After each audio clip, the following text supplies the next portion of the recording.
my favorite line ever on a sales call is men lie, women lie, numbers don't. So I don't care how I feel. I don't care how you feel.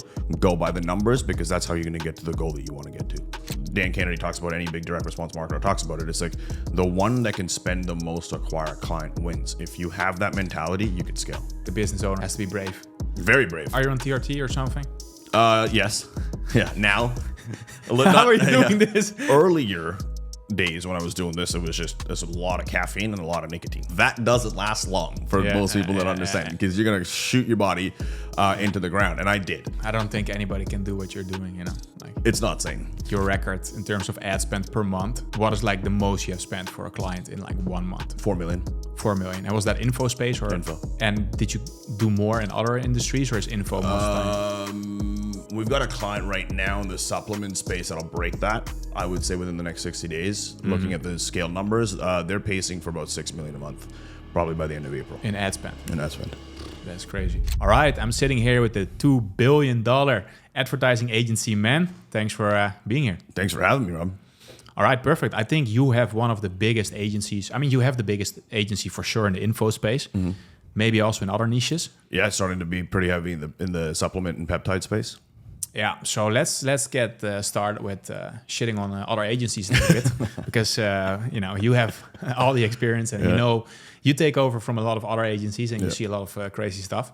So let's get started there. Like, what are you seeing nowadays where agencies? We're not gonna mention any names, but where do you think like most agencies are messing up nowadays? I think the biggest thing that I'm noticing across the board with agency owners is that they're coming in, and especially the SMMA world has become massive because of certain people in the internet. Iman. Thanks, Iman.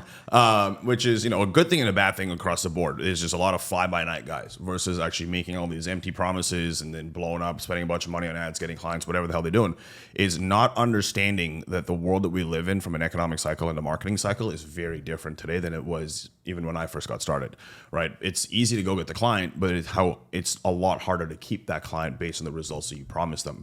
And what I'm noticing is people don't have the credibility. They're not willing to put the time and effort in to grow what it actually takes to grow an offer, call it in the information space specifically.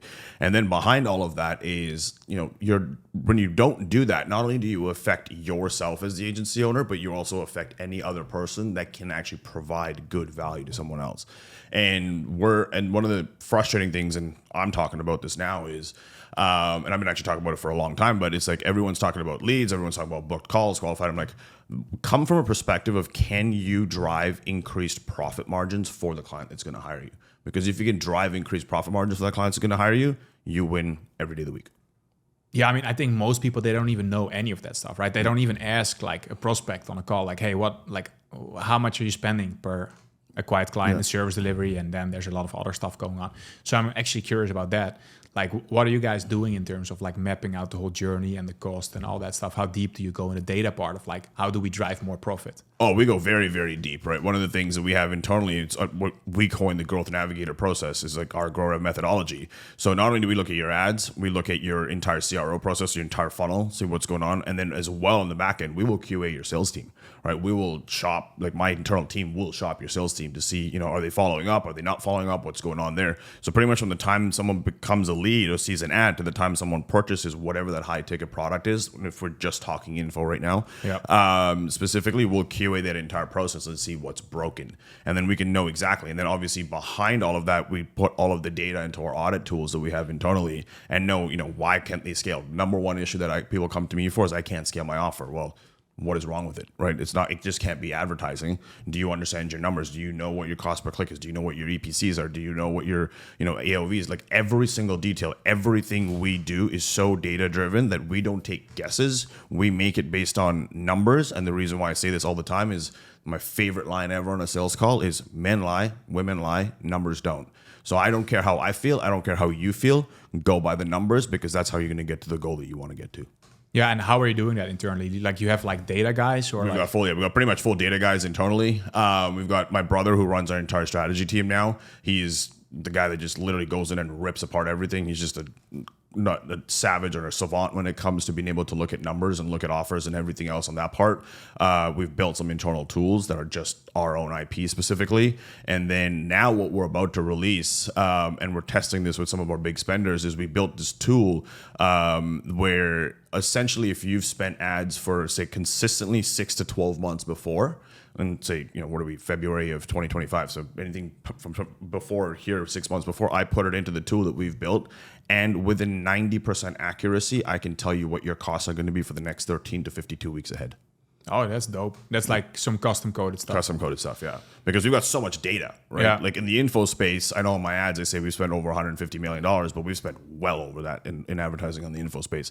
We've taken all of that data, fed it with a data analyst that's kind of built this entire thing. And we know, and then taken every single thing that's gone into play. Obviously black swan events like COVID don't count.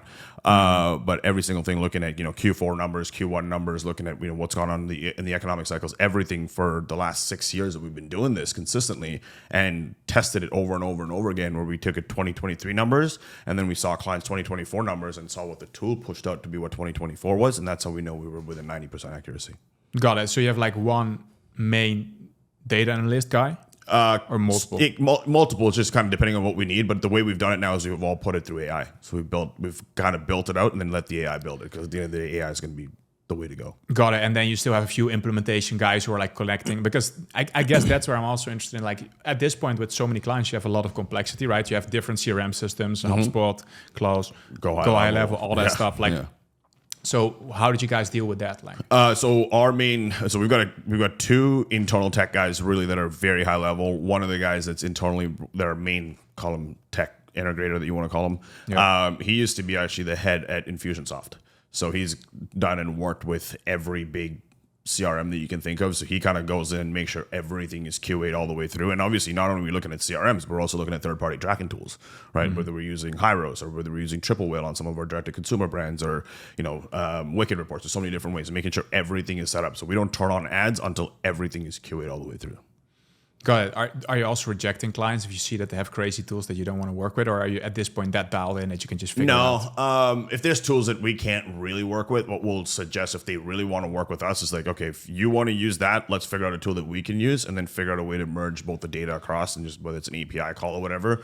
And then that way they can have their tool. Like we've got clients that have built massive custom dashboards, right? Like one of our clients at one point was spending $250,000 a day, and they needed an internal dashboard because of sales teams and organic and everything else. And we're like, okay, well, let's use Hyros on our end, and then we'll just feed that data back to your dashboard and kind of go down that route. So it just kind of ends up in a negotiation battle. Sometimes not a battle, but negotiation tool where it's like, let's simplify it on our end, but you use with your internal data analysts and teams that they have specifically.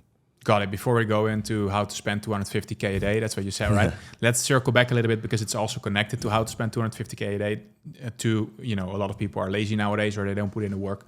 We talked about that before the podcast. Yeah. So I'm curious, like, what your creative processes look like right now, because that's also something that I see. It's like a lot of people, they don't create a certain amount of creatives every month or week as a KPI. So can you walk me through like the creative like systems or like benchmarks that you have for, let's say, 100K spent per month, 100K a day to 250K. Yeah. So essentially, the way we look at it is in coined once again internally, and so I'm going to use a lot of our internal terms, is the waterfall effect, right? So it's like, let's just say if someone comes on the low end, they're spending, call it 15 to 30K a month, right? Yeah. Which is pretty low in terms of scale for us. We'll test with between 4 and 5 pieces of creative a week. Brand new creatives a week. And that's not just video and static, that's also copy. So it's like 4 to 5 per. So it's 4 to 5 video, 4 to 5 static, 4 to 5 pieces of copy. And it's not a win-lose situation ever. It's a win-get-better, right? So it's like we just find, okay, what's winning? Now that's our new benchmark. That's our new control. Now we got to build another 4 to 5. And then if we scale even more, then it goes to 8 to 10 to 15, all the way up to 40 to 50 new creatives a week is what we're testing across the board. So that's what you mentioned, like when you start spending like 100K per week, you're kind of like at that 100K a week, you're pretty much north of 30 to 40 pieces of creative a week. Yeah. And do clients like then also need to start recording that once a week, or you kind of? No, because our team is so dialed internally. So what we do is once a month is usually what we'll record. Like we've got clients that love recording ads. So it's like I prefer people wanting to record all the time, but we know that's never going to happen. But once a month is what we usually ask our clients to record as much as they possibly can, and then we take that and then we splice it. And then obviously we're testing, different hooks, different different openers, and then we'll use AI for certain things or B-roll for certain things to test on the front end, because a lot of the times it's just testing that first 3 to 5 seconds, right? Especially if we're talking video. On the copy side, it's very simple, because it's like we're going to use this. We'll call it 8 different hooks. Majority of the time, it's the same body, and then 8 different call to actions. So it's like if we know the body is going to work and we can figure that out, then we can spit out different things at a much faster rate. Yeah. Got it. And then for 250K a day. That's just it. Well, 250K a day is like we're continuously testing, but a lot of times we'll find a couple winners that just keep running, and then we'll just hammer those things to the point where we just break it. And then once we start to see, CTRs going up on specific metrics, then we'll start pushing more creatives to try and compete at that level. Got it. And if we're talking about like your record in terms of ad spend per month, like what is like the most you have spent for a client in like 1 month? 4 million. 4 million. And was that info space or info? And did you do more in other industries, or is info most time? We've got a client right now in the supplement space that'll break that, I would say, within the next 60 days. Looking at the scale numbers, they're pacing for about 6 million a month, probably by the end of April. In ad spend? In ad spend. That's crazy. You think, like, what do you think the cap is? Or like, do you know anybody who's spending more than 4 to 6 million a month on ads? I've seen some accounts. Like I'll tell you right now, the brand Hims and Hers. Have you seen? They're a peptide company, a telehealth company based out of the U.S. I'm not sure if they're big out in Europe or out here. I don't even think they're here. I know on Google alone, they're spending north of $20 million a month. 20 million. And that's like peptides. Peptides, ED, supplements, hair restoration products, everything else. And I know they're spending north of $20 million a month. Got it. And you get that info right from GrowRev, because at a certain level, I also have some of them now that can kind of like, they cannot tell you exactly what that brand is doing, but they can tell you like there's other people in the space who are spending that. And then you kind of know who it is, but they can't really share the name, of course. That's how you get that insight. And in the info space, anybody who's like doing a lot that you're aware of right now? At scale, no. In the last year, it's been interesting to see, right? Because info really got hit last year pretty aggressively. I'd say 4 to 5 million is the largest that I've seen in the info space. I'm not saying there's not. I've just not seen anyone that's passed like the $5 million a month mark. Yeah, and let's say you start spending that 4 to 5 million a month. Like, how hard or easy is it to maintain that? Because I also know that then like Trustpilot reviews, Reddit threads, and all those things are starting to get into play. It just really comes down to it, right? So any time, and this goes back to the guys that I learned from, like one of the very first mentors of mine in the direct response space was Jay Abraham, right? And then obviously I've learned a lot from Dan Kennedy and run it. And then I keep harping this even with our team internally and with our clients, is anytime a client gets to those kind of volumes, they know their numbers so friggin' well that they go aggressively negative on the front end. Yeah. And then they make sure that all their money's made on the back end. Yeah. And I'll give you a perfect example. So the client that we were spending $4 million a month for, there were a 2K automated webinar, but they knew their 8K backend, and then they had a $25,000 product in the backend. So we were allowed to go as aggressive as we wanted up to a certain limit for a 2K acquisition, as long as they were on date. So it was from 0 to 60, they were negative.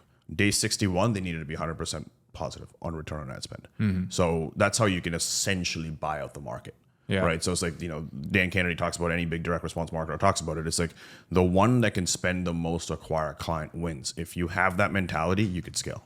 Yeah. This is also where laziness doesn't help, because you have to actually do the math. You like have to check like, okay, what's the average duration of this stuff? Yep. And then also, I guess that brings us to the next part. It's like the business owner has to be brave. Very brave. And trust the process. Yeah, like this one specific client, like we've launched offers for them. And they've got a few different offers that they're running there. But it's like we've launched offers for them. They'll spend $250,000 just testing. Yeah. Testing. And it just won't work. Shut it off, move on. Right? Like that's the kind of obviously they've gotten to a point where they have liquidity to be able to push that off. But it's like, if people come in and say, oh, I only want to spend $50 a day and I want to see if this works. It's like, do you realize that $50 a day, I'm not even going to have enough data to tell you if you can close better. Yeah. Right. Like that's really what it comes down to. Yeah, that's also, I talked about it with another CRO guy, Carl. Like a lot of people, they don't even understand like the whole data thing. It's like, oh yeah, I tested it for a week, and you're like, bro, you had like 7 sales calls. Yeah, it doesn't like, make any sense at all. Yeah. Yeah. It's funny that you're seeing the same thing, but 250K. That's some nice Big pocket volume. money here. Yeah. Got it. So, and you also just already mentioned a few price points. So I'm kind of curious about like the whole like backend infrastructure for certain price points. Let's say you're only selling something for like 5K. Mm-hmm. I don't think it's doable, right? To like spend 4 million a month. No, Then you have to have a backend. Let's also transition a little bit to like revenue instead of ad spend, because it's a little bit easier for people listening and watching. Like, let's say you have like an offer for like 5 to 10K, just one off, right? Yeah. Or maybe you first sell them for 5K and then another 5K. Yeah. What do you think kind of the limit is there, like in terms of revenue that you can do? Can you get up to $1 million a month with a 5 to 10K offer? With a 10K, you can do it with a 10K offer. With a 5K offer, you're going to struggle. So it's possible, but it's going to be hard. It's going to be hard, right? You're going to want the thing with the 5K offer, and if that's your only offer, you're not going to profitably be at $1 million a month. You'll be at a revenue standpoint $1 million a month. Yeah. But then it's like, how much are you paying your sales team? How much is it costing you to acquire leads? And what, like, there's so many different factors that you got to look into that you're not paying attention to. If I ever see an offer, and we see this quite often, where it's like they've only got one price point, and that's 5K, 6K, whatever. Yeah. My number one thing is, let's go either low ticket to make that your self-liquidating, it's at some level, or let's go build something that's going to be higher end. Because just that one number is just at some point going to run out. You're just not going to be able to do it right. Yeah, so let's say your product, your coaching is like 5K. You can probably get it up to $1 million a month, but with like 10 or 20% profit margin, if you're lucky. Yeah, and then if you're like at 10K, then maybe we can get into the 20 to 30% Yeah, profit see, margins. the thing with 10K, when we've got a few coaching offers, we have an offer internally as well that we're testing right now at 10K, and I want to see how hard I can push that specific offer to $1 million a month as fast as I can. Yeah. And the reason being is I'm leveraging, and I want to do this as a case study internally so that I can actually take it out to the coaching market and the info market and share people that can do this, because we've done the numbers to make it mathematically look like it can make sense, but I want to see, once we back it out, what it actually looks like between advertising costs and team costs. Is you can do it through ads, and then the easiest way to actually break that up is also have a DM setting team behind it, right? So we're leveraging a lot of DMs right now. Back in my background comes from also having a DM software at one point in my life, but leveraging between ads direct to VSL to 5 to 10K offer, and then as well as ad directly to organically directly to, hey, DM me this, and then having a DM setting team, you could get to $1 million a month very, very quickly. I would say that. And then what I mean by quick is, within 4 to 6 months, which is pretty decent, but we haven't backed out what the actual true profit margins will be yet. Got it. And you're saying the DM thing just to like kind of diversify the funnel, to have 2 funnels so you have more market penetration. Market penetration, and also you can aggregate your cost per acquisition. Because there's some cross pollination. Yeah. Because it's like if they come through the VSL and then all of a sudden they don't buy, you can have your DM team give them the leads, or if you have an SDR, give them the leads and say, hey, put this person on a call, or the DM team can just go reach out to them on Instagram. Most of the time they're already on Instagram, and then leverage that, and then as well as running ads directly to DMs, which is disgustingly cheap, and then having the DM team take it over and qualify from there. So you are still running quite a bunch of DM ads. We weren't for a long time. Like we did, back in 2019, 2020, 2021, or right up until 2020, I should say. And then we did here and there, but now I'm putting a lot more emphasis back into it just because I'm seeing it work really well. Meaning cost per DM is like $5 to $10. It's disgustingly cheap. Got it. And off camera, you also talked a little bit about like using that to force people to follow you. Yeah. So what would the strategy look like there? It's like you do an ad, you're like, hey, you want to get my freebie, DM in the word freebie. Yeah. And then essentially ManyChat has a trigger now where it's like if they DM you and they don't follow you, it gives them the things that hit go and follow me. And then once they hit follow, then it comes back and gives them the freebie. So that way you're building your organic growth at the exact same time as building not only your list internally through ManyChat, but then you're also pushing them to all your other stuff. So it's like essentially what I'm calling like an omnipresent marketing, or what I like to call as an infinity loop, really. So it's like trying to keep that one prospect in your loop for as long as you possibly can. Yeah. Do you have any numbers yet on how much you're paying per follower there? Or? Not yet. I just figured this out like literally 6 weeks ago. So it's like for me, it's like I usually like to want at least 90 days full worth of data to make this is where a benchmark should be, and this is what we can scale against. But it's working. Makes sense. And let's say you have a VSL, right? and you want to start running DM ads, like how would you use that funnel to then start running DM ads? If you have a VSL funnel, if you just want DM ads, I would just really run an ad to DM, and then obviously hit the follow feature right off the get-go.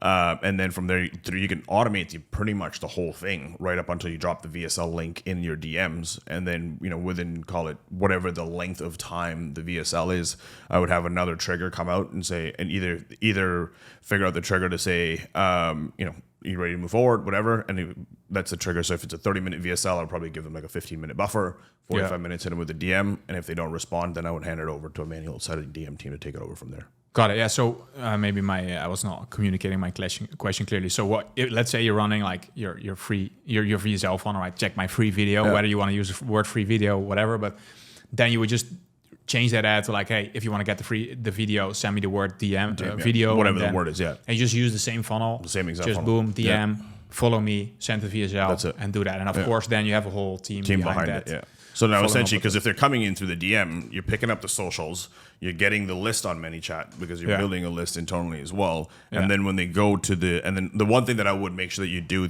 when you come through DMs is don't make them force opt-in again. Just give them the video. Right. So it's like give them the video, especially if they follow you. Exactly. Because I've seen people where it's like, follow me, DM me, whatever, and then give your phone number, and then now you still have to give your name, email, phone number. I'm like, you already have them on your DMs, like just hammer them there. That's really what it comes down to. Got it. And like when I was running DM ads like 2 or 3 years back, I always felt like they didn't scale that well. I always felt like there's a smaller audience that wants to send. I don't think you can get it up to scale. But but it's like I said, we're using it side by side to what can be a scale campaign. But to see how much we can break our costs. Got it. But so it's mainly retargeting. And maybe you do cold, but it goes up to like 30K per month spent or something. Max, I would say, if I could. We haven't even pushed that far yet. Okay, so it's 100% retargeting. That's what you recommend. Like, let's say you're spending 100K a month, then it makes sense to spend an extra 5K retargeting. Just retargeting the crap out of them. We're gonna push. We're gonna push very aggressively. And we're also testing it with some other offers that I'm partnered with, and to leverage them to kind of come in and use a DM funnel to test as well. Yeah. I mean, I think especially if you also get the follow, these DMs are worth a lot more than they were before, right? If you get absolutely, the DM because before the follow trigger didn't exist. Exactly. So I don't even know when, because I haven't played around with ManyChat in a while. But when I saw that come out, or when someone sent me that it came out, I was like, this I can have some fun with. It's interesting. I noticed that when somebody was like, hey, this is a cool playlist, and I DM'd them like, hey, send me the playlist, this guy, and then it's like, oh, you first have to follow me. I'm like, I'm following you, and then it's like, no, you're not. And I'm like, okay, fine. Well, because the trigger picks it up. Yeah. It's interesting. All right, that's cool. Why do you think like now it's kind of going back towards DMs again? Like, why is that? Because before it kind of died out a little bit. It was popular. Like, and how long have you been doing internet/online marketing? 20 years, right? No, not that long. Since 2012.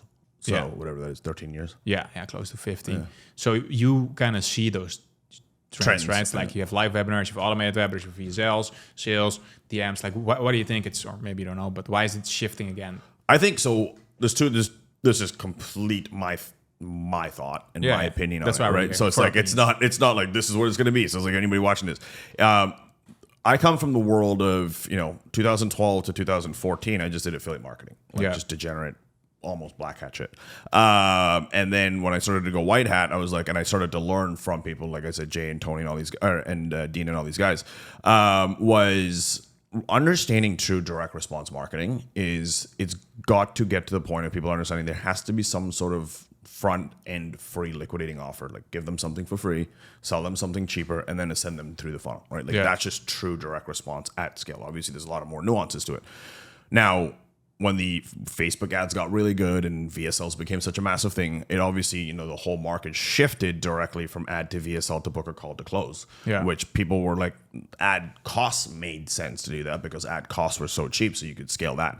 Then we had a black swan event like COVID, which came on top of that. So the way I look at anything across the board is like marketing cycles and economic cycles run in a seven-year parallel system. So it's like what happened with COVID is it shortened that entire marketing cycle 3 years ahead-ish, in my opinion.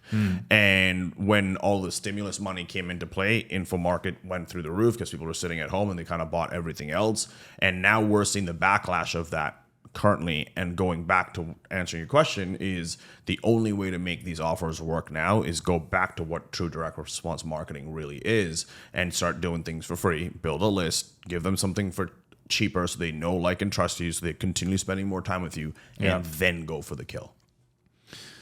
Yeah, and I guess also there, like, really like the hyper segmentation, where if people want to buy something more high ticket, you try to get them there as fast as possible. If they don't, you go for the low ticket, the mid ticket. But it's just like, and it's like everybody in this info space has seen what school's done recently, and the whole community thought pattern. And I think they've done a good job at building the community stuff. It's just like people want to be part of a community; they don't want to be sold to.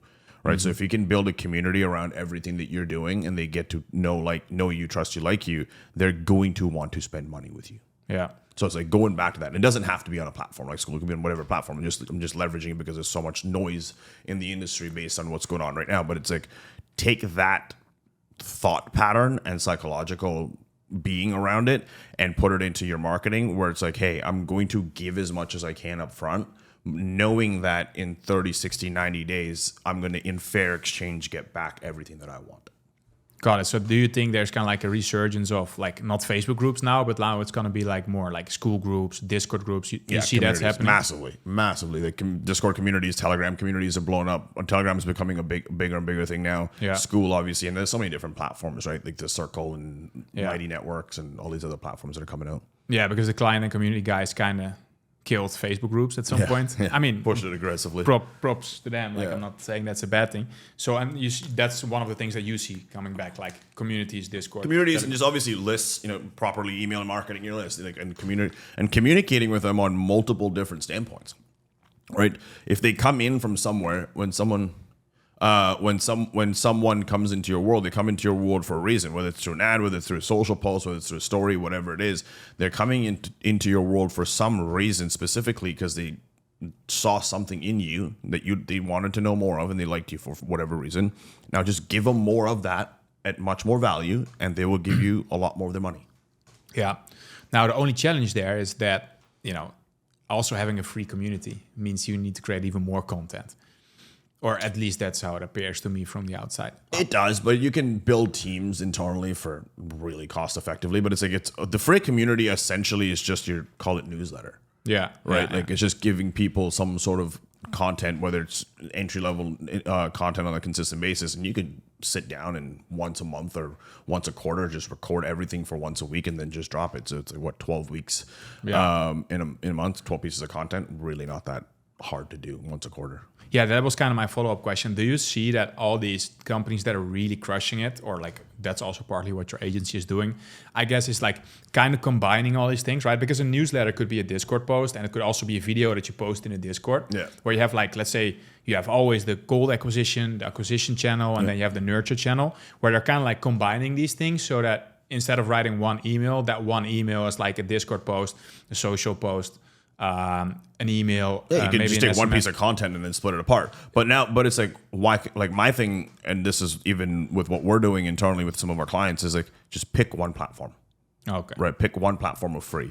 Now, let's say if you're recording a YouTube video and that YouTube video is going to have all of the content in it, of course, go post that on YouTube for sure. But then take all of that, and if you're going to do it as a newsletter, take it and use AI to put it into a newsletter, and then just email your newsletter so people have a community that's continually going. Yeah. That way, it's like, I wouldn't do school and Discord and Telegram. And no. I mean more like you have, let's say, one community, which is Discord. Yeah. Then you have your Instagram. Then you have your email list. You have your SMS list. Maybe you have a WhatsApp list. Yeah. That's also becoming bigger now in the US. WhatsApp or no? It's starting to, yeah. I know other markets were huge for a while. Now they're starting to put a lot more emphasis onto WhatsApp groups. I'm starting to notice a lot more people doing that. I'm seeing Telegram more than I'm seeing WhatsApp. Yeah. Which is interesting because WhatsApp, I think, just maybe because I communicate a lot more on WhatsApp in the US than I do on Telegram, but I'm seeing Telegram groups bigger for some reason. I guess that's the whole like anonymous thing, because WhatsApp is kind of meta. It's like Mark Zuckerberg. So that's what it is, getting the encrypted. But WhatsApp is, in my opinion, amazing. But it's majority of the business I do is on WhatsApp today. Yeah. Okay, that's interesting. So, but it's happening, but it's not like mass adoption yet in the US. No, I don't. It's definitely early stages, but I think it'll pick up pretty aggressively over the next probably year to 2 years. Yeah. I guess in the US, it's also like a lot of iMessenger. It's super random now. We're talking about WhatsApp. First, it was like a good idea, right? As a sales team to have your own iPhone, so you could get the blue blue, check marks and all that stuff. But now you see a lot of CRM systems or like just already integrating it with like Send Blue and stuff. With the fake Send Blue. Are you already seeing like some shift happening there, or your clients the Send Blue thing? Funny enough, it's like I didn't think it was going to make that big of a change, but it's like some of our clients that have used it and tested it, it's actually helped quite a bit, right? Because it's like and I can understand it from a psychological standpoint, and everything that I look at it is how is this as a human being and what are they thinking, right? Marketing, what's going on in here? Give them that, right? Like that's what it comes down to, and. For the early part of it, maybe just because I've been an iPhone user for so long, like since inception, that it's just kind of unconscious competence for me. But when I saw some of our clients use tools like Send Blue, I was like, that's interesting. And the reason being is because if you like, it's just got a subconscious trust aspect to having a blue message come through versus a green one, because all of these spam numbers sending you all these green, these green messages, you don't know what's right, what's wrong, what's not, or who's real and who's not. Yeah, I was pleasantly surprised to see how much it actually helped. Yeah. All right. Yeah, that's one of those things. We'll see how that goes. If that will get probably it's working right now. Yeah. We could have this conversation in 6 months when I'm back in Dubai and we'll probably say do something different. Yeah. Then it's all WhatsApp and Telegram. Yeah. What about Signal?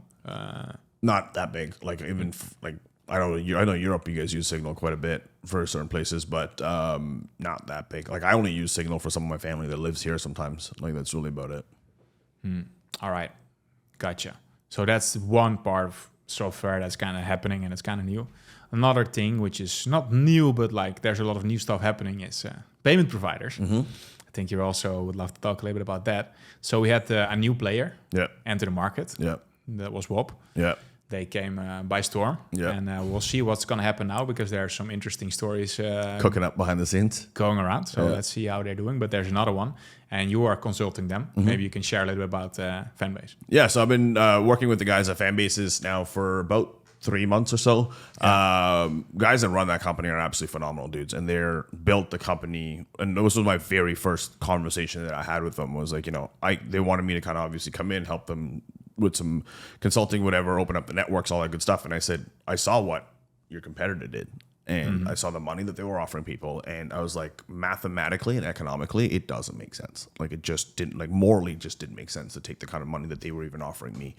And then it came down to, and I said, listen, if you guys are going to do this, we got to do this legit, because at the end of the day, I've been in this industry for a long time. I've got pulled in a lot of OG direct response marketers that wouldn't take you seriously at all. Right. Yeah. So it's like, let's do this and do this correctly. So one thing that we've done over the last 60 days that I've been more integrated with them is, getting them to understand how to work with some of these OG internet marketers, direct response marketers, because they have a very different way, a very different thought pattern, a very different relationship structure than what most of these Miami balcony boys are used to working with, right? That's kind of the way it is, and that's what their competitor did, is they went after that market, and I think that's part of the reason why they're dealing with the downfall that they are today. Whereas Fanbases has made a very strong effort, even in the short period of time that I've been there, on being operationally driven, making sure that they take care of their customers, and making sure that they deliver on everything they say they're going to do. Because at the end of the day, it's like, you want to bring the big guys on, you have to deliver what you say you're going to do. And it's been a fun ride so far working with them. We've pushed a lot of volume over in a very short period of time. Some names will be out publicly soon on who's partnering with us on it. And we've got a tool that's going to be coming, multiple tools is going to be coming off the back end of this. Some of the stuff that I've seen them in development that's coming, obviously can't talk about it right now.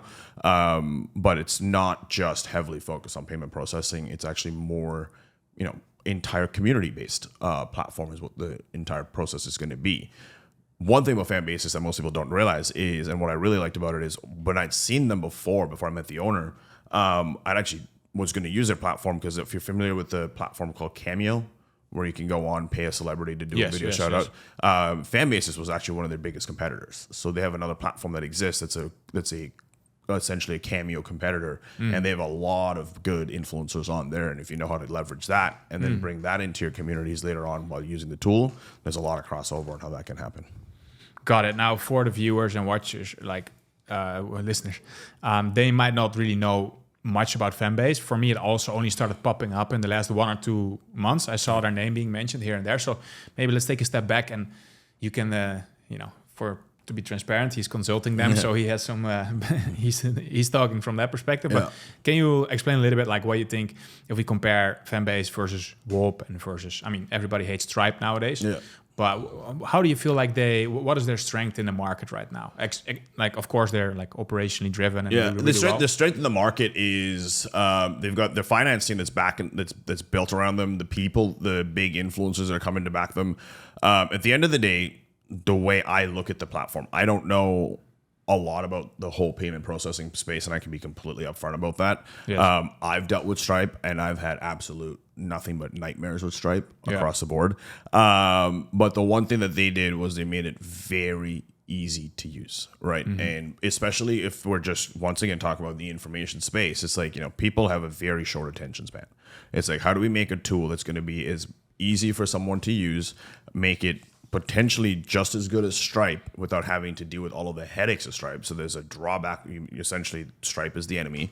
Yeah. And let's make it easy. And then on top of that, give them things like buy now, pay later options that Stripe really didn't give you. And that's what, Fanbase has done. And they've got multiple different buy now, pay later options, whereas some of their competitors only have the two big ones, which is Affirm and Klarna.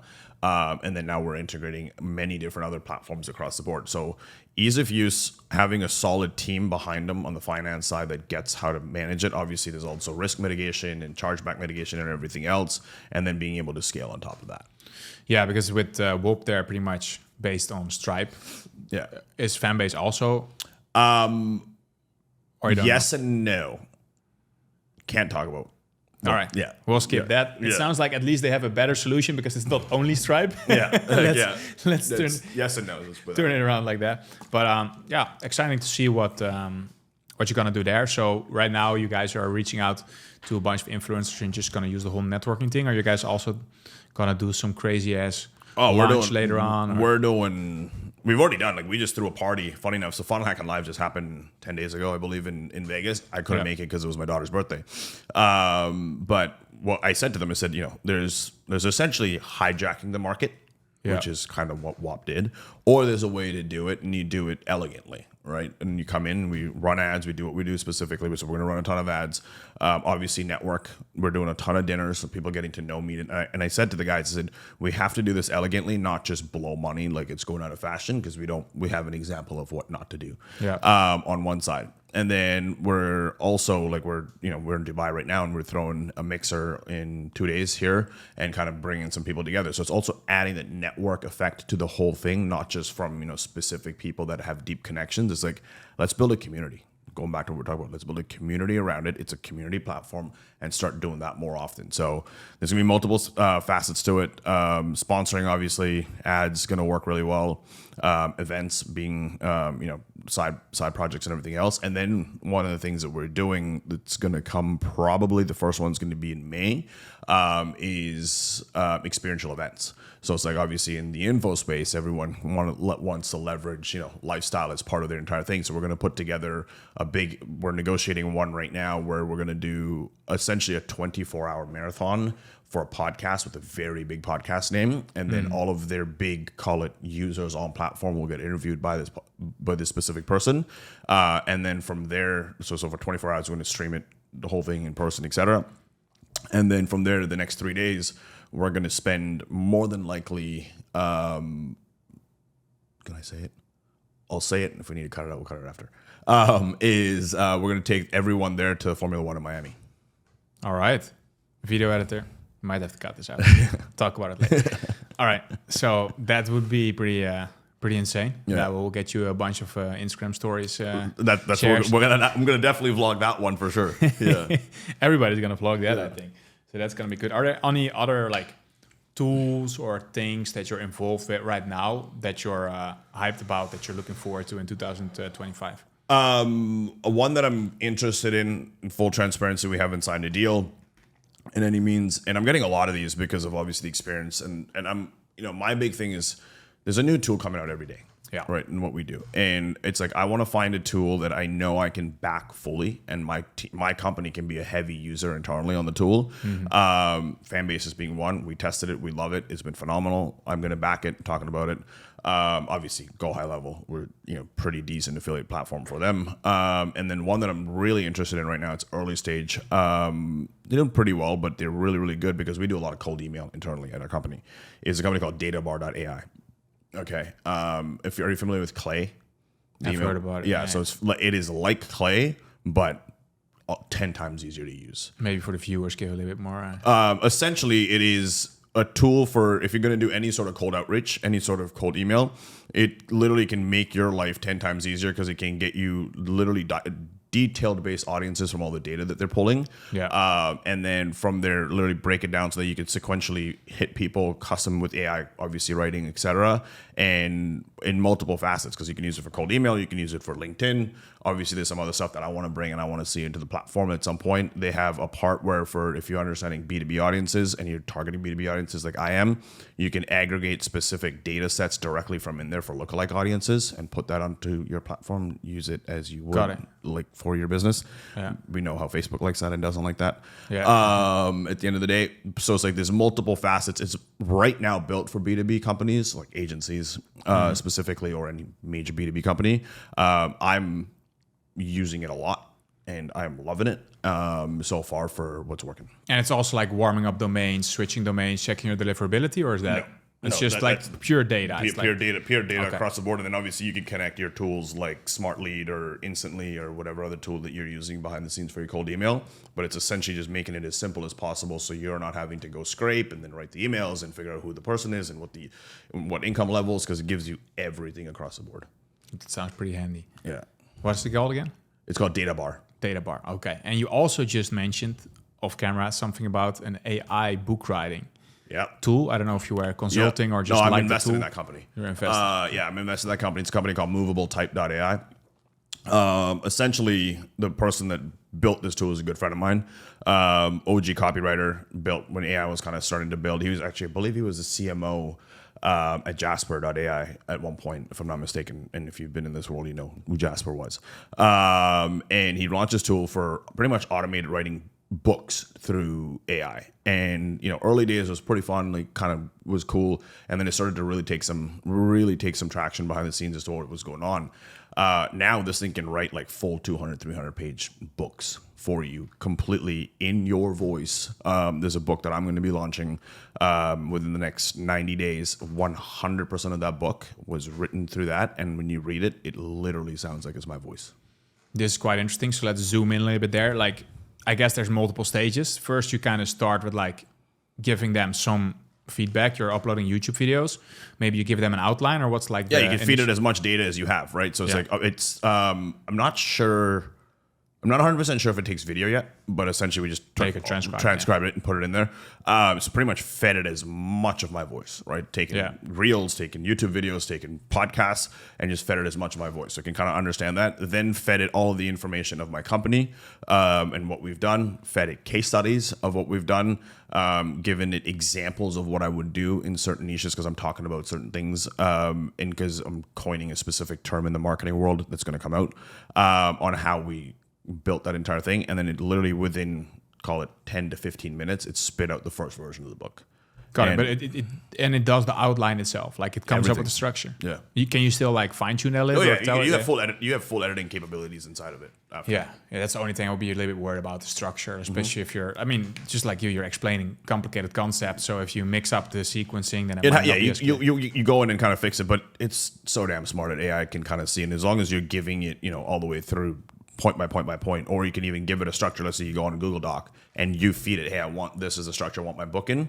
This is all the data that I wanted to feed per chapter. Go write me a book. Sounds pretty good. What's how much does it cost? They just changed the pricing recently, just before Funnel Hacking Are we Live. talking about thousands? Or No. Hundreds? Hundreds per month. Yeah. I know we just changed it just before the last event, so I'm not 100% sure off the top of my head. Raise the price. Squeeze out the click on the Yeah. That's cool. But it like you feel like it was your voice. It didn't say anything crazy. No, not at all. Like I read this entire book like front to back, and I'm like, this is exactly how I would write the book. I was like, all right, this is. And now they're actually launching an audiobook version that's going to come out, so you can take it and even have an audiobook immediately popped out. Great.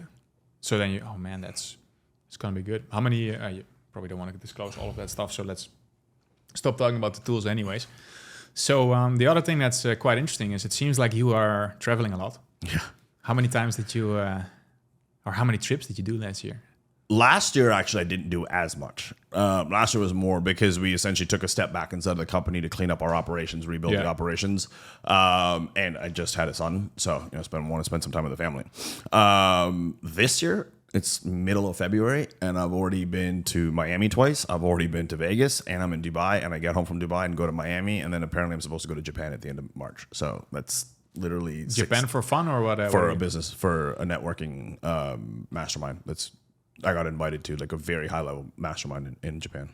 Is that outside of the info space? Completely outside of the info space. Yes, I've never heard about anybody doing anything. Yeah, they're doing it's like it's in Niseko for like a ski snowboard couple days, and then I think we're going to Tokyo and spending a couple days in Tokyo after that. What kind of industry is the mastermind for?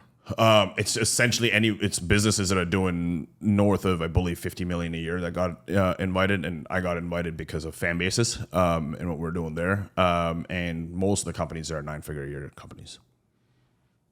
That's some next level stuff. Yeah. So anyways, you're going to travel a lot. Yeah. That's a big part of what you're doing right now. That's networking. Yeah. Just meeting up people. How did you get started with all of that kind of stuff? Did you always like networking since you were starting in the affiliate marketing and all that stuff? Well, yes and no. So as a kid, I was a very introverted child, right? Like I'm gonna give you guys a bit of a life story here. It's hilarious because as a kid, I was a very introverted child. Grew up in a family that was like, focus on your school, be the top of the class, blah, blah, blah, blah. And I got to high school and I realized I'm good at this, but I actually do have a very extroverted side of me. Yeah. And that extroverted side of me it's not like I want to go out partying all the time or anything else. I just want to meet cool people doing cool shit. Like that's kind of the part that I like because I like experiences over anything else. And then through that whole process, went to college. I did door-to-door sales for 2.5 years, got really, really good at that. And then I got pulled into a direct selling company that we took from essentially like 7 figures to multi-8 figures in 18 months very quickly. This is pre-internet. And then I went into affiliate marketing after that, and it was just me and my computer, and I got bored. Let's get back there. How did you get into affiliate marketing? That's always an interesting one because back in the day, there was not like a bunch of ads. No. So essentially what I was doing, I was the direct sales company that I was working for was selling an education product, and this is before high ticket was something. It was like you're selling DVDs and CDs. It was actually a software that people would put into the computer to teach kids to get better from the kindergarten all the way to grade 12, right? All the major subjects. And I got really good at selling one-to-one, and then I just got really bored, right? Like it was my personality is like if I get good at something and it doesn't consistently challenge me, I got really bored. And then one day I was literally just laying in bed middle of the night, what else can I learn from my sales job, blah blah blah blah, like kind of just searching a bunch of stuff, and online marketing came up, and I'm talking 2012. Yeah. Right. This is before everyone even knew what internet marketing was, and found this book course thing that I bought online, information course online. It was affiliate marketing, learned to do that, went on ClickBank. That's when ClickBank was kind of starting to become big, sold a bunch of offers off of ClickBank, and then got pretty decent. Like I wouldn't say it was like life-changing money, but it was enough that I could still do my sales job and then do this at the same time if I wanted to. And then realized that, me and a computer by myself and no one to talk to on a day-to-day basis was not something that I enjoyed. Because it was like, yes, you could talk to people on Skype or whatever the hell at that point in time we were using. Yeah, Skype. Yeah, it's funny because the affiliate world today still uses Skype. Like that's when most of the people talk. They're starting to move to Telegram now, but they're still on Skype. And then through the process of getting decently good at marketing there, starting helping family members and friends with their companies and running Google ads and all that good stuff, the agency happened to come out of fruition. That happened around 2014, 2015. And then I started going to events and kind of talking to people, and I was like, I like this. This is kind of cool. This kind of brought back my old self again in terms of the sales world. And I just really committed to events from 2017 to essentially COVID. I just committed to being at every event I possibly could. And then that's just where the networking became just part of my ethos, and it's become what I do now. It's become what I'm known for now. People want something. A lot of the times they know I'm either have direct contacts to them or know someone that can get to them within one phone call. And it's just something that I truly enjoy doing now, because, you know, even before the podcast, like having lunch and getting caught up and kind of doing that stuff is like, that little thing goes a long way. Right. We may not do anything today, but a year, 2 years, 5 years from now, we never know what that could turn into, because we continuously build that relationship all the way through. Yeah. Yeah, that's crazy. But how, like, are you on TRT or something? Yes. Yeah. Now. How are you doing this? Yeah. I'm sorry for putting you on the spot here with this random, just popped in my mind. So I just asked it. Yeah. So a lot of it, I did literally just this morning. So I was talking to a friend of mine last night.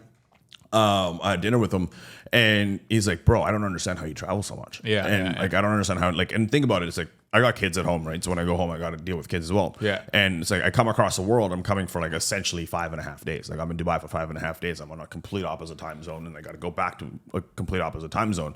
And earlier days when I was doing this, there's a lot of caffeine and a lot of nicotine. To be completely honest with you, that's literally what it was. Now, that doesn't last long for most people that understand, because you're gonna shoot your body into the ground, and I did, and completely like shot my body to the ground. My health had gone to complete trash, and you know, wasn't being able to sleep, like had minimal energy levels, everything else. And then as I got closer to like 31, 32, you know, one of my personal trainers was like, you might want to go look at your blood panels. And then it was like, okay, well, let's go look at that. So now it's like did my blood panels, got on some, nothing crazy, just low doses of TRT and peptides. Peptides have been a godsend for me since 2021. Like, it is something that I swear by, and that's the reason why I'm also double downing on it in my company. And now when I travel, my supplement protocol and my peptide protocol, and making sure I drink a lot of water, and obviously exercising. Those are the main things that I'm usually doing consistently. And I don't exercise to gain size or do anything. I just want to stay fit. And just making sure that I do that consistently when I travel keeps me going for as long as I can. Like last night, I went to bed at 4:30 in the morning and woke up at 8:30 in the morning today. Yeah, because you're not just traveling. You're still like, you're not in the weeds, but you're still in the weeds, right? Because before the podcast, you were like sharing that you were looking at an ad account. And I'm like, what? You're still looking into ad accounts, but you were looking at your own ads, like QAing stuff all the time. Yeah, because right now I'm running pretty much our sales team. I'm running obviously still the CEO of the company, so I'm obviously dealing with high level stuff. You know, and then also essentially running the marketing at the exact same time. Now I'm taking it on because I love it. And that's kind of myself. But it's like, before I start to slowly, fully delegate it, I still want to be heavily involved. And if my face is involved, I want to be as much involved as possible in queuing things all the time. So, yeah. I don't think anybody can do what you're doing, you know. Like, it's not sane. It's not sane at all. Right? I would like give up after 1 or 2 days. Yeah. No. But this year I think is going to be a lot of travel. It's just because we have some pretty big goals that we want to hit. And obviously with our internal operations team that we have, they're fully dialed, and we spent all of last year doing that. So this year I'm going to go all in on sales and marketing, and then obviously business development and networking through what I do on the road. Yeah, and let's keep going a little bit more with the networking team. So right now your guys are running the stuff for Grant Cardone. Mm-hmm. A bunch of other big names. I don't know which ones you can or cannot. So we've got like some of the brands I've worked with over the years. You know, Dean Graziosi and Tony Robbins at Mastermind.com together. Grant Cardone. We've run Jeff Seckinger, since pretty much Jeff has been in the industry. Kino Body, Prince of Travel, Jay Shetty. There's just a few kind of names that we've kind of run over the years. Offers that probably most people wouldn't even recognize because they're not big public names, but we've spent a lot of money for them. Yeah. So where I wanted to go with like those names, like how did that go? Like in terms of the sales process, was that like you've met them a couple of times, like you're networking and they just keep hearing good stuff about you, and then at some point when, you know, COVID happens or shit hits the fan and everything goes to shit, then they reach out? Or how do these sales processes with like, let's say Grant Cardone, for example, like kind of play out? Like so Grant's team, so we ended up actually coming on with Cardone Ventures to run their internal traffic for their essentially companies that they invest in 2.5, 3 years ago. Mm-hmm. I believe it's been a while. And then obviously I built a relationship with someone that had joined their team, but I was working with from someone else before. They'd seen the results that we had at the previous company, brought us involved, and then slowly started working, you know, there. They saw the results that we're getting. Grant's team on the opposite side wanted to see what we can do. They brought us on. And then one thing leads to another. And like most of these sales don't happen, meet someone today, happens tomorrow. Yeah, exactly. It's a consistent show up, do dinners, meet them at dinners, go to events, network, sometimes don't even talk about business, just give them value. It's like, hey, what do you need help with today? And then it's like, this is what's working for us. Like, go test it out. And if one thing works, all of a sudden now you've kind of built that subconscious trigger in their head that's like, hey, everything that he said that I've tried, or the one thing that he said that I tried made a big shift in my business. Maybe we should work with them. And that's kind of how it is. And then obviously some of the case studies that we fortunately had inside of the industry that's really helped us. And put us on the map for that. We've got a video testimonial from Dean Graziosi that publicly states we are one of the best direct response marketing agencies he's ever worked with, because we've been able to help him not only when we were directly integrated with this team, but every year when anything goes wrong or they can't figure something out, Dean will be the first one to message me. Yeah, and you also have built a whole client base in Miami, right? Yep. And just for the viewers, you are. In which city in Canada? Vancouver, Canada. Vancouver. So it's not like you're in Miami all the time. No. So how do you make that work? Like Jeff Seckinger, you have a bunch more guys I saw in Miami. I see you with crazy Instagram guys. Yeah, all the time. Yeah, we've got quite a few guys in Miami. Now I'm going to be in Miami once a month, just going back and forth. It's a friggin' haul for me to do it, but it is what it is. Miami, it's funny because before COVID, it was all in California. Right, a lot of the guys lived in California. COVID happened, whatever happened in California, so San Diego, LA, that whole thing, they all moved to Miami, and they're all kind of moving there. I even just saw one of our old clients, and he's still a good friend of mine, Garrett White. He just moved to Miami as well. I think it's just becoming a melting pot, essentially, because there's so much networking that goes on there and just other businesses that it just happens there. And it's like, then I'll go out. When I was there at the end of January, I put on a dinner, invited 10 or 15 of the guys that are there from Mike Filsame, Rich Sheffrin, Donnie French, some of the big names that are OGs in the industry, and everybody comes, hangs out, and we just break. No one's really, we're talking business, but the intention is not to go there and get deals. It's just hey, I haven't seen you in forever, or I haven't seen you in months. Let's grab dinner together. And we're all marketers at the end of the day. Call it spade a spade, and we're all sitting behind a computer still doing that. And we miss that in person. And that's what I think people really like about the fact of when I come into town. A lot of times I'm bringing good people together. Yeah, and what I find interesting about you is, which I think you also bring to the table, is you can still talk about other stuff than marketing and business. Oh yeah. You're funny dude. I want to say crazy, but I don't know if that's appropriate. You can say crazy. Okay. So you I guess that's also why the dinners work so well, because there's so many online marketing guys. They have zero hobbies. I mean, what do you also play golf? You do stuff. Yeah, I do. That's what I mean. For me, it's I want to have experience, right? I don't want to get to the point in my life where it's I'm in my deathbed, whatever age that is, and 20 billion, but depressed. Depressed as hell. Hey, hate my life. I haven't got any experiences. And, I've had some crazy highs and I've had some crazy lows in my career, right? Even going through everything in the last year, it's watching people's businesses, things going sideways, all that good stuff. Yeah. But it's the one thing that I was just having this conversation with one of my really good friends in Vegas 2 weeks ago when I was there. And I was going through everything that we've gone through, and when we were just essentially call it printing money hand over fist at one point in time, and we would spend a lot of money doing stupid shit. It's would you ever look back at that moment? And I asked him straight to his face, would you look back at that moment and said, I wish I didn't spend that money in a night? And he goes, and his exact answer to me was, absolutely fucking not. And I go, good, because that's exactly the way I look at everything. It's money's a tool. It comes and it goes. You're going to have good days. You're going to have bad days. You're going to have good years. You're going to have bad years, whatever. Yeah. But I want to be able to look at my life and say, hey, did I hang out with cool fucking people doing cool shit, having cool experiences? Yeah. Right? Yeah. That's really what it comes down to for me. Yeah.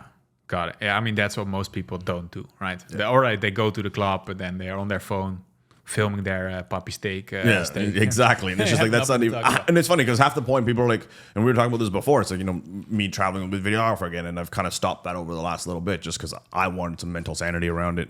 But it's I'll go out. Even last night I was out. Not a single Instagram story went up because I want to experience it with people that I'm there. Sure, I'll take some videos or whatever for myself. I'm not sharing every single thing. It's I go out and I see some of these people that go out for the one night, and half the time they're just holding their Instagram story and just posting for somebody else. It's are you posting it for all your followers? Or you here to enjoy for yourself?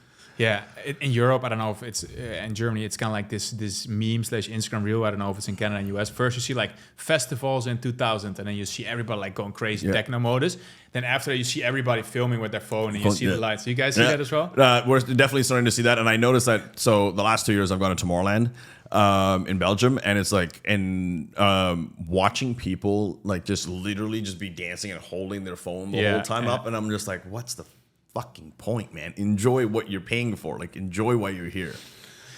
Yeah. I mean, I guess these people are spending a lot of money, and then they want to, keep it in their memory for forever because they will never do that again. And for you go to Tomorrowland every year. Yeah, almost every year at this point. Yeah. Yeah, I mean, you get like, I guess, a lot of invites from like Digistore, all these other people. Like, how are you even picking? Or you're like in certain years you just do everything? Yeah. So like last year was very picky and choosy. Yeah. Obviously, because values change across the board, and I run my life by my values, and that's something that I learned from my mentor. And I didn't go to every event last year. I probably went to, I'd say, less than 30% of the events that I would usually go to last year. And then, specific ones that I want to still keep long-term relationships with, obviously I'm going to go there. And now obviously certain partners like Digistore that you brought up, I've known, the CEO of Digistore US for a very long time. He's like a really close friend of mine. So it's like, for me, it's like, I want to try and bring him as much value as I possibly can. And in exchange, it's like, I don't even ask for anything really.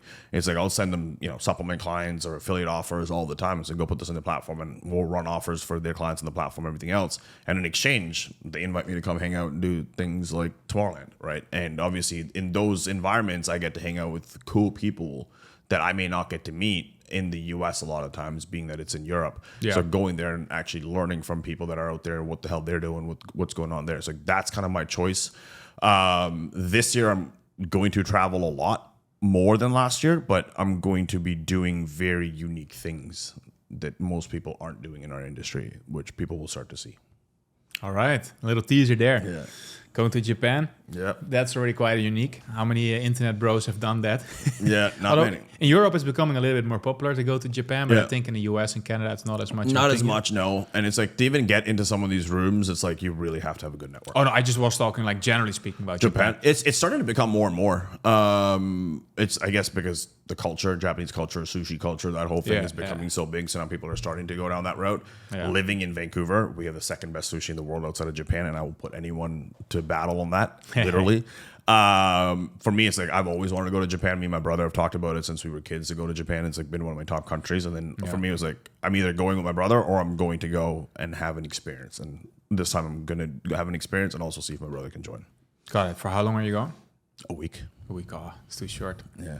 Dude, I did Thailand last year in December and for 4.5 days. I mean, Thailand is Thailand, but everybody that I talk to, like, also a bunch of guys that I know that are retired and like, I want to go to Japan, but I need to go for at least a month.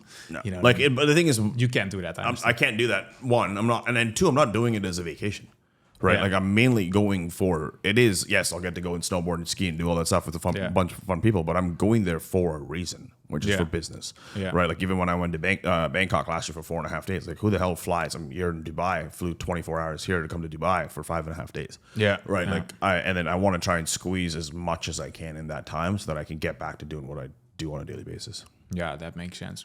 All right, you should still go for a month when you sell your business, but let's talk about that later because you just mentioned the mentors. Yeah. Do you still have like people that you would call a mentor at this moment, or is it more like you just meet a lot of people and you talk to a lot of people? I have specific mentors that are there. One of my mentors now is literally one of my best friends, and he sits on the board of my company and anything that and he's got insane amount of experience in the business world. He worked for two of the biggest private equity companies in the past. So he's done a lot, and like that's kind of the person that I really look up to now in terms of business side. Yeah. On the personal side, one of my mentors that I've learned a lot from and studied a lot from is a guy by the name of Dr. John DeMartini. So I've studied a lot of his stuff, and if I ever run into some sort of personal crisis, I'll usually book a couple hours with them one-on-one when I need it. And then I do have coaches that I work with on a weekly basis that just kind of keep me sane from being as crazy as I usually am. Got it. That's crazy. Yeah. And back in the day, like 3 to 5 years, were you still actively learning from business mentors? Or like, quite a bit. Yeah. There was a period in my life from 2018 to probably about 2021, I was very actively investing in mentors. Yeah. I think you always should. Yeah. But now being in the situation, in the fortunate situation that I am, is like I get to work with a lot of good business owners that have done big shit. And I just learn by proxy by working with them. Yeah, exactly. Yeah, that's why I'm like, when I'm listening to your numbers, I'm like, none of the gurus or mentors is doing like spending 4 million a month on ads, right? So it's I don't even talk about it. Yeah, Like, and like, if you follow me on Instagram. It's like I barely even talk about it. No, yeah, But that's it's why like, I'm here to ask you all the numbers. So for me, it's like I have a new North Star now. You know, before it was like, oh, you need to spend $1 million a month on ads, but then I listen to you. I'm like, okay, It's 4 million for one client. yeah, no, I get it, but it's just. I mean, I always feel like if someone else can do it, then I can do it, because replicating it is easier than doing it yourself. And trying to figure it out yourself. And whether it happens or not, that's a different question. But at least now you put the benchmark. Yeah.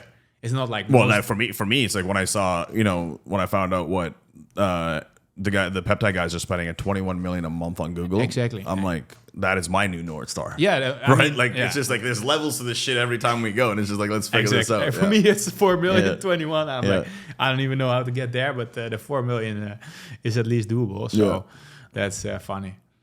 Are you mentoring people right now yourself? Yes. I get asked a lot about it. I get asked to sit on boards of companies or like kind of take some equity in my company and consult me, whatever, or we'll pay you a retainer and we'll do whatever. I didn't do it for the last few years, just because my entire thing was I want to be singularly focused, and I'm still very singularly focused. But it's become such a need, and I think just because of where the economy is, and I've been fortunate that I came from and I got to see the 2008 recession and kind of came and saw the crazy rise, and seeing what's going on now. I've decided now that I've started to open up kind of mentoring people one-on-one and kind of coaching people, whether it's just in their business or whether it's specifically on their offers or kind of what it comes down to.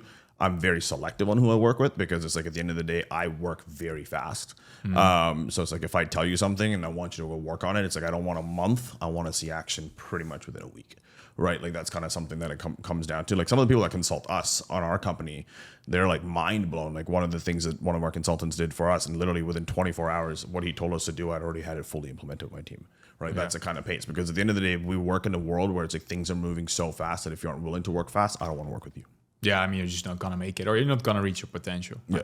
That's always like my biggest lesson every year is like, I could have done it so much faster if I would have done this, and this, and this. But it's like don't look back at what could have. It's like what did you do, and find the benefit of what you did, right? Like, No, yeah, of course. No, I don't mean it in a bad way. I'm just saying like you just realize how much more efficiency there still is to gain. Yeah, and how much, and then it's funny because like that's kind of my thought this year for myself, right? Was okay going into last year, we were pretty kind of call it slow in normal years, but I was like, okay, if that last year was slow for me, I know where we were and what we're capable of doing. I'm like, okay, how much more can I push myself this year?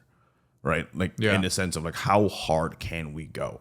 And we have some pretty wild goals. And to pull that off, it's going to require a whole different gear from me to do that. And like, that's kind of where I'm going to see it. Either I'm going to get it there or I'm going to burn out at some point, like one of the two. Exactly. But that's exactly what I was trying to say. It might have sounded a bit negative, but I meant it like and you see other people, like what you mentioned, they are spending 21 million a month.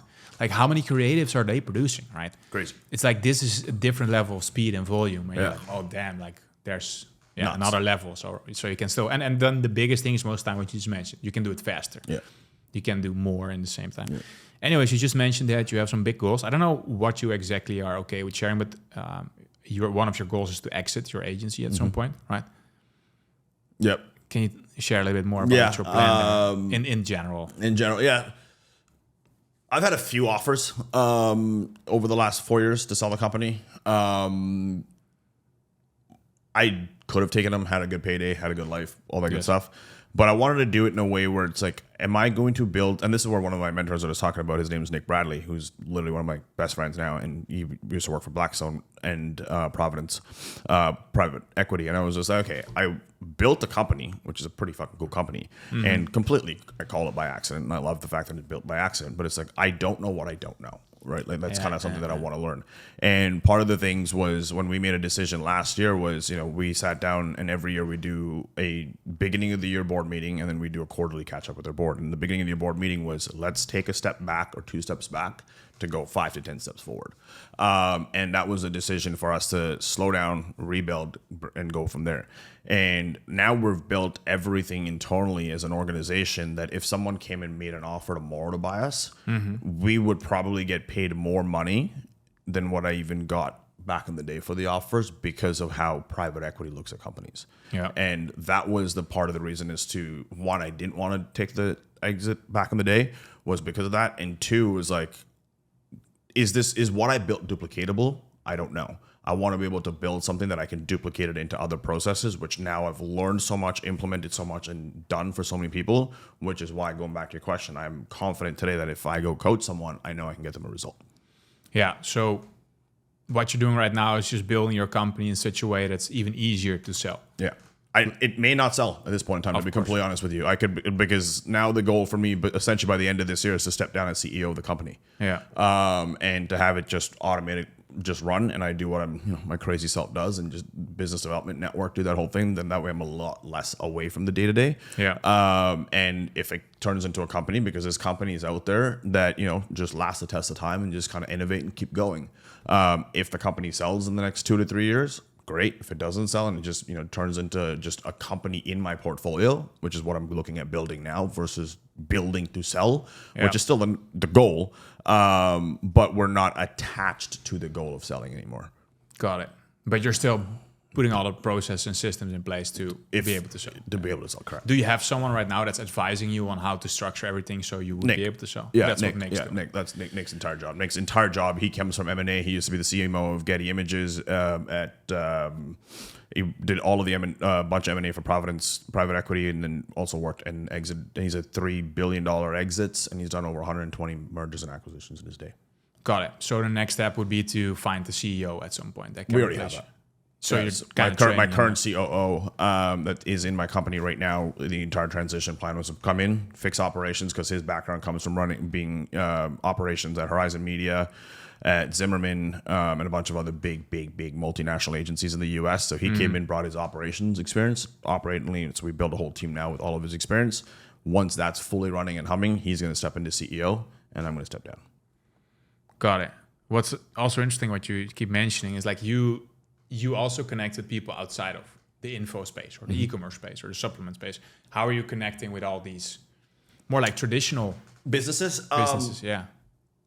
From private equity to... Yeah, a lot of it's just kind of going and hanging out with the right places, really. Or people now, it's just make intros. To be completely honest with you, it's like I'm not actively looking by any means. It's not like I have... It just kind of happens like, hey, you should jump on a call with so-and-so person. They do X, Y, Z in this business.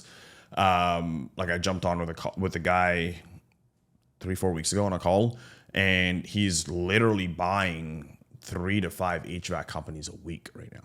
Right? Crazy. And HVAC, you said? Yeah. Okay. HVAC companies a week, and just doing this massive roll up. He's building that entire thing to sell. Yeah. But he's not in the info space. He's not in the e-commerce space. He's not in the world that I'm working in. Yeah. But he's just a cool dude that's doing what he's doing. Right. And, we've acquired 2 agencies at this point in time. We're looking to probably acquire another 4 this year is our goal.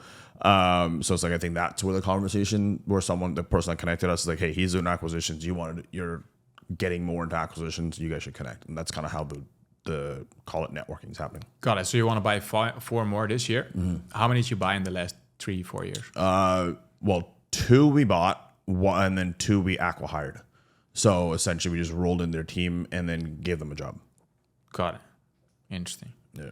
All right, I think we just talked about where you want to go, so we're almost at the end of the podcast. But before that, I want to ask you a question. Because, and if I would have to say it in a scammy internet marketing way, what's the secret to building a name for yourself in the internet marketing industry without like burning all your reputations and fucking everybody over? Because there's a lot of that crazy stuff going on. How do you navigate those waters? Just don't be a douchebag. It's the simplest way I can call it, right? Do what you say you're going to do, and if you don't do it, take responsibility. Yeah. And refund them, apologize, whatever.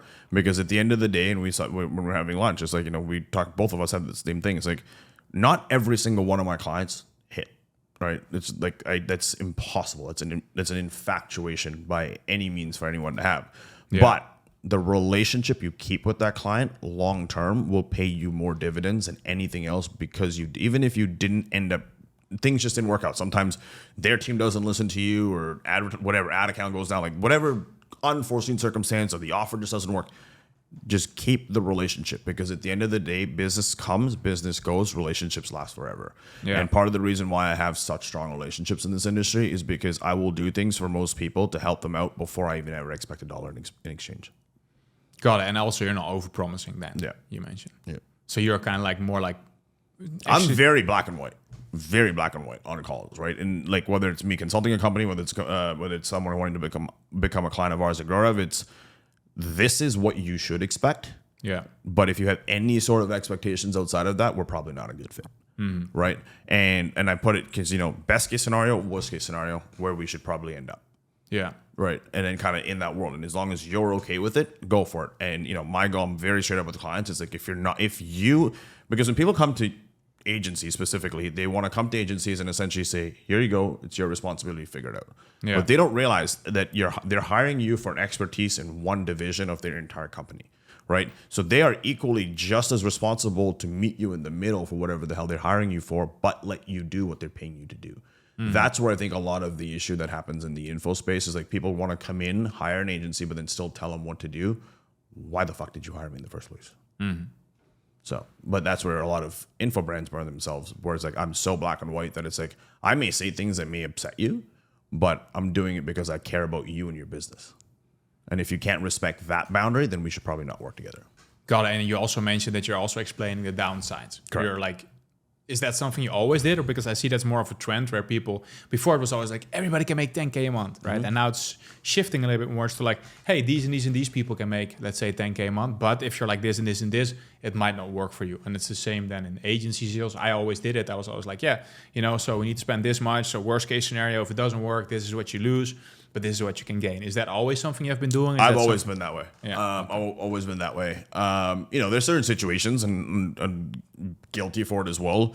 And when I say always, it's like, within 70 to 80% accuracy of the time. But it's like, there's times when you get infatuated with certain things. You're like, this deal will fucking crush. You see this offer, this deal will crush. And then you're like, you take it on and you don't realize how much more shit show the back end is, or the operations are. And then all of a sudden now you're responsible for front end, and they can't handle everything else. And the whole thing just implodes on itself. So I make it a very, very big conscious effort. Like even with my sales team today, it's like when I QA calls, I'm like, we're very black and white.